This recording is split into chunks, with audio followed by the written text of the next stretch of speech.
안녕하세요. 네, 안녕하세요. 여러분 반갑습니다. 여러분은 제 이름을 아시죠? 네, 저는 여러분 이름을 몰라요. 그래서 끝나고 나서 여러분 가실 때 저 밖에 서 있을게요. 이름을 알려주시면 인사를 드리겠습니다. 박수 안 치셔도 되는데 저를 이제 어떻게 알고 오셨는지를 모르겠는데 저 여자는 유퀴즈에 나왔던 여자애를 생각을 하셨을 것 같고, 그다음 나는 저 여자보다 저 여자 아버지를 좋아하지 이런 생각을 또 하셨을 것 같기도 하고 그래요. 근데 저는 이제 유퀴즈 얼마 전에 나가서 이렇게 돈 봉투, 상금 봉투를 받았어요. 근데 만 원짜리가 이렇게 꽂혀 있는 그 상금 봉투를 받아왔는데 이제 저희 아버지가 빈 봉투를 이제 돈은 다 썼고요. 이제 빈 봉투를 보시더니 그 봉투를 나한테 팔으라 이렇게 얘기를 하시는 거예요. 그래서 얼마 주실래요? 그랬더니 10만 원 주신대. 그래서 아닌데 10만 원에 팔 물건이 아닌데 내가 가만히 안 판다고 그랬어요. 그랬더니 아버지가 올리시더라고요. 그래서 20만 원. 가만히 있었더니 30만 원. 그래서 이렇게 있으면 계속 올라가겠구나. 그래서 안 판다고 했어요. 왜 안 판다고 했느냐면 아버지가 이제 사려고 하는 그 물건이 저도 사실 하나밖에 없잖아요. 제가 언제 또 유퀴즈를 또 나가겠어요. 그죠?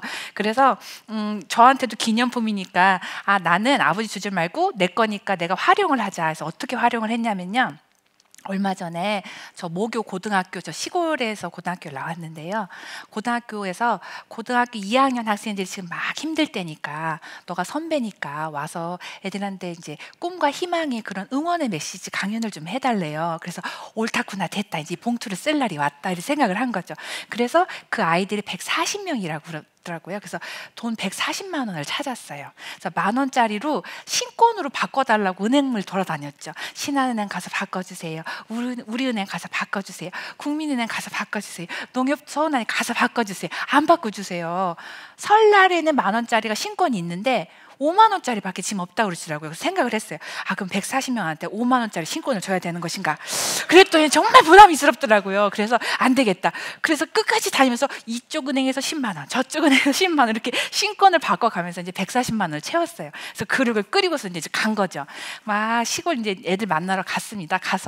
갔더니 저는 고등학교 졸업한 지 거의 30년이 다 지났어요. 애들 입장에서 보면 저건 무슨 고조선 시대 할머니냐 이런 생각이 들 거예요. 근데 이제 갔는데 제가 가서 얘들아, 너에겐 꿈과 희망을 가져라. 좌절하지 말고 공부를 열심히 하라. 이런 얘기를 해봤자 그 친구들한테 귀에 들어가겠어요? 저도 세상 그런 거 싫거든요. 그래서 가자마자 돈 봉투를 딱 꺼냈습니다.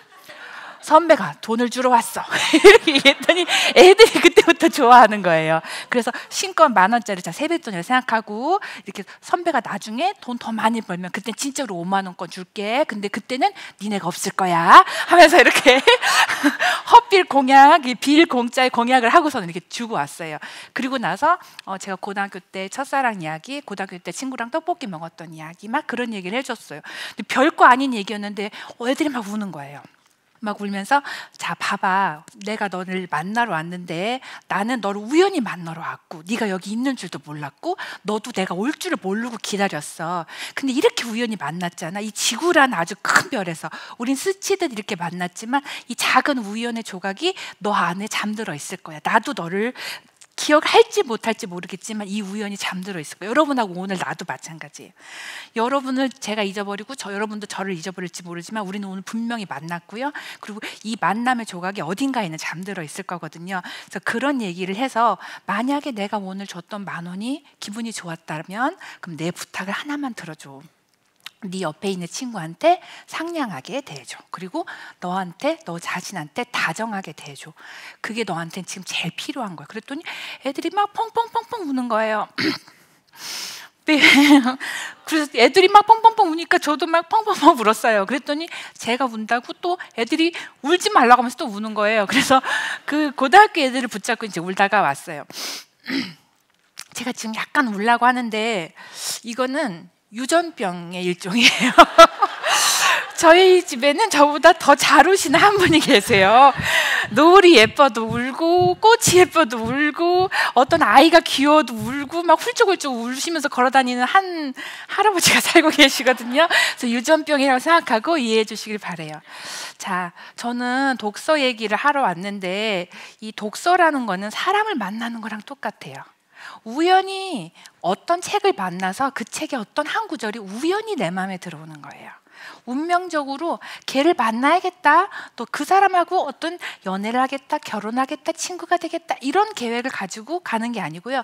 서점을 가셔서, 도서관을 가셔서 우연히 어떤 사람인 것처럼 툭 걸리는, 그냥 표지가 예뻤을 뿐이에요. 그 책이 그냥 거기 있었을 뿐이에요. 그 책이 만약 내 시선 닿는 곳에 놓여 있었을 뿐이에요. 그 사람을 만나듯이 그냥 만나시는 거예요. 만나셨을 때 그 책의 어떤 구절이, 정지용이 19절에 이런 구절이 있었어요. 당신은 내 마음에 꼭 맞느니, 이런 구절이 있어요. 다른 사람한테는 안 맞아요. 그 사람이 한 사람만 나한테 맞아요.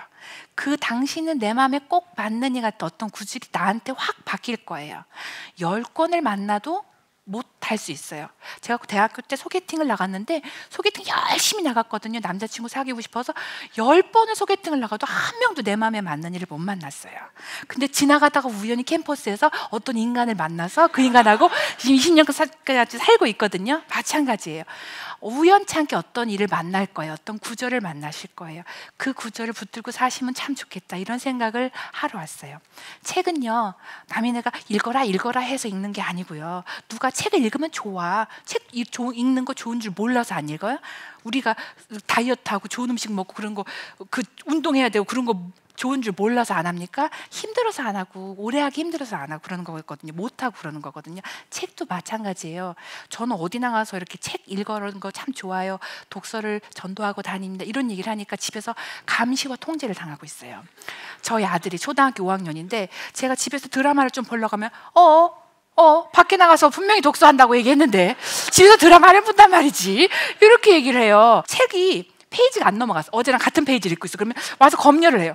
그 페이지인 것 같은데 어제 그 페이지 아니야? 이렇게 얘기를 하거든요. 그래서 제가 화를 냈어요. 나 원래 책 좋아하는 사람이었는데 네가 자꾸 그렇게 감시하고 통제를 하니까 내가 책이 싫어지려고 한다. 심지어 어떤 상황이 됐느냐, 식탁에서 이제 드라마를 볼 때도 책을 이렇게 손에 쥐고 봐야 되는 이런 심각한 상황까지 온 거예요. 그래서 책을 읽는 거, 독서를 하는 거는 사실은 자기가 좋아해야 하는 거고, 운명적으로 어느 순간은 하고 싶은 마음이 들 때 그때 하시면 되는 거고. 그래서 제가 여러분들한테 독서 얘기를 하러 왔다라고 생각하시면 대부분 저 여자는 책 안 읽어? 빨리 읽어! 이런 얘기를 하지 않을까 생각하시는데 전혀 안 그렇습니다. 저도 읽고 싶을 때 읽고, 안 읽고 싶을 때 안 읽고, 이렇습니다. 근데 제가 읽고 싶을 때 책을 읽었던 이야기를 조금만 해드리려고 합니다.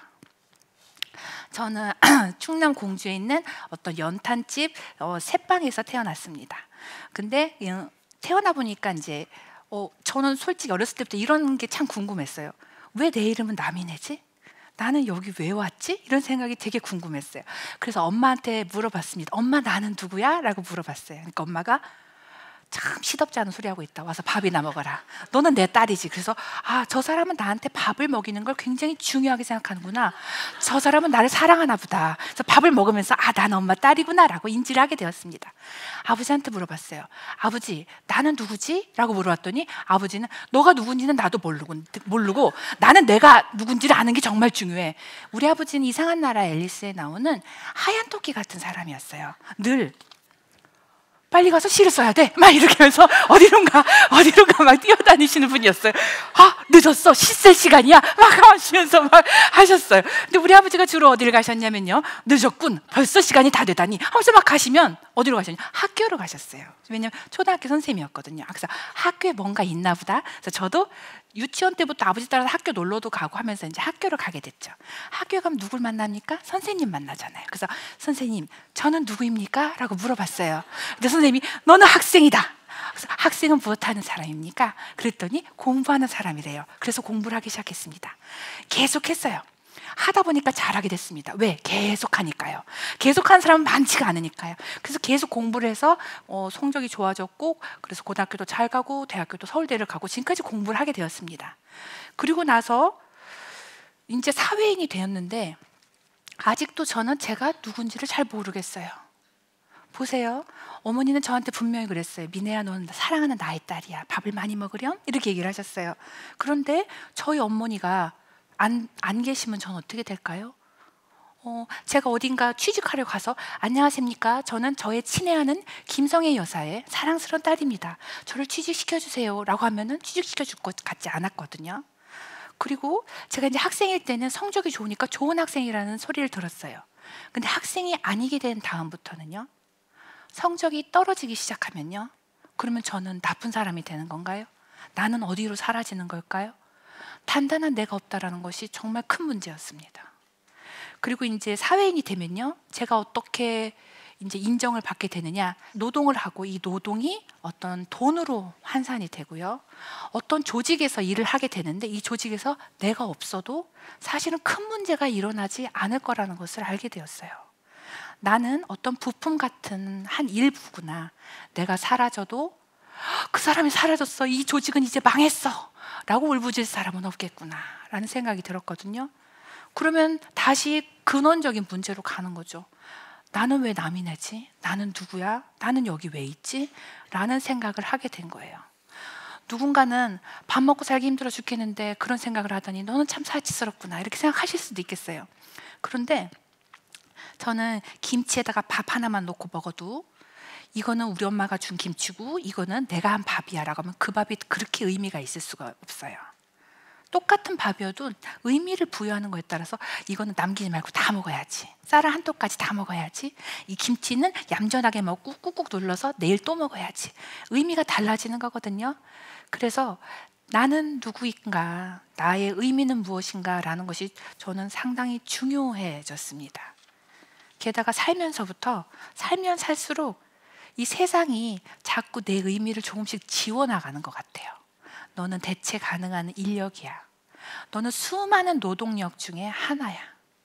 네가 없어도 세상은 너무 잘 굴러가. 내가 절대적인 존재가 아니라고 세상이 다 말하는데 그러면 나는 여기 왜 사는 거지? 라는 생각이 들었어요. 그래서 인간의 정의를 찾아봤습니다. 인간은 생각을 하고 언어를 말하고 도구를 사용하고 그래 사회를 이루어 사는 동물이래요. 그래, 인간의 정의는 사전에 그렇게 적혀 있어요. 그런데 내 정의는 사전을 아무리 찾아도 없는 거예요. 남인애는 누구지? 남인애는 뭐야? 남인애는 여기 왜 있어? 라고 하는 정의는 어디에도 없어요. 그거는 내가 만들어야 되는 거였어요. 그래서 책을 읽기 시작했습니다. 내 마음에 꼭 맞는 어떤 구절을 찾아서 읽기 시작했어요. 예를 들어 헤르만 헤세의 책에는 이런 구절이 있어요. 내 안에서 저절로 솟아나는 길을 따라 살고 싶었을 뿐이다. 그것이 왜 그토록 힘들었던가. 게다가 이름이 멋있잖아요. 해로 시작해서 다시 해인데 너무 멋있는 이름을 가진 사람인데 이 사람도 자기 마음대로 사는 게 그렇게 어려웠대요. 그러면 위안이 돼요. 아, 내가 누군지 잘 모르겠어. 나는 내 마음에서 들리는 소리를 잘 못 듣고 있어. 그게 위안이 돼요. 저렇게 위대한 사람도 몰랐대요. 그 다음에 헤르만 헤세의 또 다른 책, 이런 좋은 구조를 발견했기 때문에 다른 책을 보면 또 발견할 수 있을 거라고 믿었어요. 그래서 찾아봤더니 황야의 일이라고 많이들 안 읽으시는 책인데 제가 좋아하는 책이에요. 거기에 뭐라고 있냐면 실제 너의 자아란 별들이 빛나는 작은 하늘이라고 얘기를 해요. 네 안에 통일된 완전한 너는 없어. 네 안에는 수많은 너가 있어. 어느 날 윤동주의 자화상이라는 시를 보세요. 한 사나이는 그 사나이가 미워졌대요. 한 사나이는 한 사나이가 가여웠대요. 자, 내 마음속에는 나를 미워하는 나도 있고 나를 가여워하는 나도 있고 나를 사랑하는 나도 있고 나를 좀 찜찜하게 생각하는 나도 있어요. 나를 부추기는 나, 나를 채찍질하는 나, 나를 보듬는 나도 있어요. 이 많은 나가 다 나라는 거를 알게 돼서 마음이 좀 편해졌어요. 이렇게 작은 문장들을 모으기 시작했어요. 이 문장들 외에는 사실 그렇게 뭔가 디테일한 줄거리라든 게 그런 게 많이 남지는 않았어요. 그렇지만 저 문장이 내 안에 들어와서 내 마음에 꼭 맞는 이가 되었고 저는 그 문장을 잡고 조금씩 조금씩 앞으로 나갈 수가 있었어요. 여러분, 책을 읽는 건 누군가하고 대화를 나누는 거랑 비슷해요. 그리고 책을 이렇게 활용하시면 좋아요. 저는 대학교 때 게임을 좀 했는데요. 그 인터넷 PC 게임을 좀 했는데 스타크래프트라는 게임이 있었어요. 고개를 끄덕거리신다, 그렇죠? 우리 같이 늙고 있어요. 자, 그런데 그 게임을 하면요, 처음부터 모든 게임의 판이 다 보이진 않습니다. 클릭을 해서 진지를 구축하고 싸움도 좀 하고 하면은 그쪽 부분이 환하게 불이 들어와요.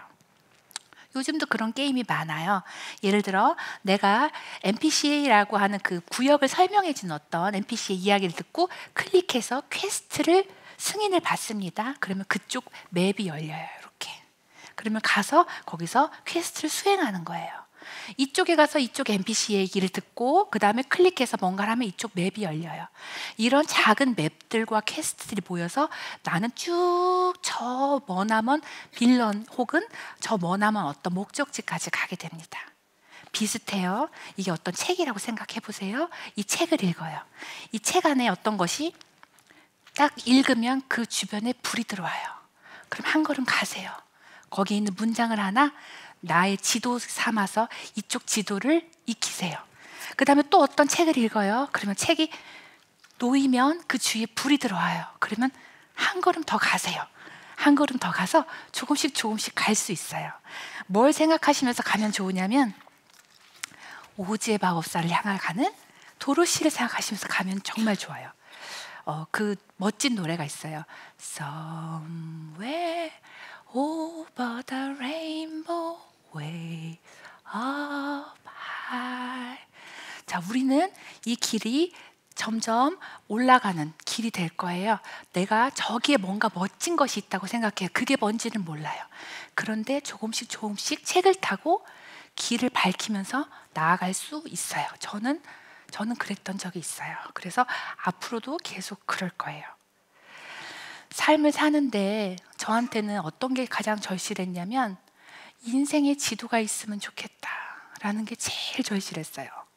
어떤 전공을 해야 내가 잘 먹고 잘 살까? 어떤 직장을 잡아야 할까? 혹은 나는 어떤 사람으로 살고 싶은가? 이런 생각을 하는데 어떤 절대적인 인생의 지도가 있어서 그 인생의 지도가 미네야 이쪽으로 가, 이게 좋은 길이야 라고 알려준다면 정말 좋을 것 같았어요. 때로는 부모가 그 역할을 해주기도 합니다. 그렇지만 시대는 빨리 바뀌고 부모는 나이가 들어가시고 그다음에 나는 이 세상의 많은 변화와 갈등 속에서 흔들리는 아주 연약한 자아이기 때문에 많이 흔들리면서 갈 수밖에 없어요. 그래서 인생의 지도는 사실은 처음부터 절대적인 게 존재하는 게 아니라 내가 한 걸음 한 걸음 만들어가는 것 같아요. 그래서 책은 일종의 지도, 작은 지도들, 작은 한 스텝이고 그거를 걸어서 여러분들은 여러분만의 지도를 만들어 가시면 좋겠어요. 자, 그러면 그걸 영상으로 하면 안 되겠니? 라고 물어보실 수도 있겠죠. 저는 이렇게 생각해요. 여러분, 꿈속에서 여러분 목소리 들어보신 적 있어요? 꿈속에서 다른 사람 목소리 들어보신 적 있어요? 저는 꿈속에서 어떤 이야기가 진행되는 건 느껴져요. 누가 쫓아오고 있어. 지금 이게 떨어지는 거야. 여기서 지금 소불빵이 나타났어. 이 빵을 먹으면 나 감기에 걸릴 거야. 약간 몇 가지 징크스가 있어서 이런 생각을 하거든요. 그런데 꿈속에서 다른 사람 말소리는 잘 안 들려요. 책은 분명히 누군가 나 말고 다른 사람이 있었어요. 그런데 그거를 읽으면요, 내 목소리를 들려요. 제가 좋아하는 구조 중에 김초엽 소설가의 작은 단편 SF 소설인데 거기서 안나란 할머니가 이렇게 얘기해요. 나는 내가 가야 할 곳을 알고 있어. 저는 그 말이 너무너무 멋있어서 여러 번 읽었어요. 나는 내가 가야 할 곳을 알고 있어. 이렇게 읽으면요, 그건 분명히 안나라는 작중인물이 한 이야기고 김초엽이라는 나랑 다른 사람이 쓴 말이지만 내 말로 들려요. 내 목소리로 들릴 수 있어요. 그래서 책을 읽을 때는 책 속에 있는 이야기가 내 머릿속에서 재생이 되기 때문에 꿈속의 내 목소리처럼 내 말로 들립니다. 근데 유튜브 얘기하면 안 되는지, 이제 뭐 너튜브 아니면 뭐 다른 영상물에서 보면 그 영상물에 입혀진 사람의 목소리로 들려요. 그것이 내 목소리가 되기까지는 조금 더 시간이 걸릴 것 같습니다. 그래서 책이 하얀 종이에 검은 문자로 돼서 사실은 이게 멀어 보이지만 그걸 내 말로 내 목소리로 읊을 수 있기 때문에 그거는 나의 일부로 들어오기가 참 쉽습니다. 그래서 책을 읽는 것이 좋아요. 게다가 다시 돈 얘기를 할게요. 책은 가성비가 굉장히 좋은 그런 문화 소비재입니다. 저는 뭐 다낭, 푸켓, 일본 그런 여행 바라지 않고요. 제가 정말 가고 싶은 여행은 나 혼자만 집에 있는 시간, 그런 여행이에요.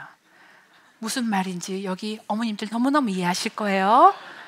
아들이 엄마를 딱 숫자를 정해놓고 불렀으면 좋겠어요. 하루에 10번만 엄마를 부른다. 엄마를 부를 때는 엄마 엄마 엄마 이렇게 부르지 않고 엄마 한 번만 불러준다. 이런 게 있었으면 좋겠고, 그래서 이제 남편한테 부탁을 했어요. 남편이 오케이를 해줬어요. 1년에 한 번 애기 아빠가 애들 둘을 데리고 36시간 동안 여행을 가줍니다. 1.5일을 그 지금 와 나 그러잖아. 다 너무너무 부러운 거야. 진짜 뭐 럭셔리한 뭐 5성급 호텔 필요 없어. 나를 혼자 두세요. 자, 그런 건데 아침에 나가요. 애들 둘을 데리고. 다음 날 저녁에 들어옵니다. 그러면 안녕 잘 가. 문 딱 닫고 저는 바로 통닭을 시켜요. 통닭을 시키고 맥주나 이제 콜라를, 그리고 하루 종일 그 통닭을 나눠서 조금씩 식어가는 그 통닭을 즐겁게 먹습니다. 먹으면서 뭘 하느냐, 그날을 위해 준비했던 3권의 책을 읽어요. 너무너무 행복하죠. 딱 그 책을 3권을 준비할 때 서로 종류가 다른 게 좋아요. 하나는 소설책, 하나는 에세이책, 하나는 조금 읽고 싶었던 학술서, 대중학술서, 이렇게 준비를 해놓고 골고루 맛보는 거예요. 그러면 36시간 후에 남편과 아이들이 돌아보잖아요. 제 얼굴이 펴 있어요. 피부 관리실 갔던 것처럼 확 펴 있어요. 왜? 나는 3곳에 여행을 했거든요. 만나고 싶었던 3사람과 이야기를 충분히 나눴거든요. 나한테 아주 좋은 글귀들을 읊어줬거든요. 그 중에 몇 개는 내 마음에 꼭 맞는 이였거든요. 그래서 애기 아빠가 감사하게 매년 그렇게 해줍니다. 올해는 바빠서 못 갔는데, 저는 제가 지금 힘들어질 때, 올 겨울에는 다시 한번 부탁할 거예요. 겨울방학 때는 제가 힘들어질 때 그 36시간의 충전이 상당히 큰 도움이 됐습니다. 여기 계신 아버님들, 어머님한테 한번 해보세요. 어머님들, 아버님한테 한번 요청해보세요. 좋은 시간이 될 수 있을 겁니다. 자, 여러분, 책 읽는 거는요, 누가 시켜서 하는 거 아니고요, 되게 어려운 것도 아니고요, 높고 훌륭하고 멋있는 것만 읽어야 되는 것도 아니고요, 그냥 브런치에서 친구 만나듯이, 내가 좋아하는 사람 불러내듯이, 가끔 안부 전화하듯이 그렇게 읽으시면 좋습니다. 재미있고 즐거워야 오래 하니까요. 여러분, 들어주셔서 감사합니다.